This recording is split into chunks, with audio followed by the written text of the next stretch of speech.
আমার জীবন থেকে 2টা বছর নষ্ট করে দিছে। আমি কখনো আপনার জন্য শান্তিতে ক্লাস করতে পারিনি, ক্লাস থেকে বের করে নিয়ে আসছো। একটা ছেলেকে 2টা বছর অপেক্ষা করানোর পরে তার হাতে বিয়ের কার্ডটা ধরে দিচ্ছে। এটা ইম্পর্টেন্ট কথা।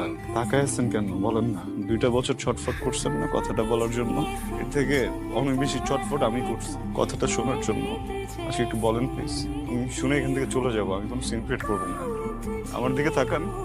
আমি তোমাকে ভালোবাসি।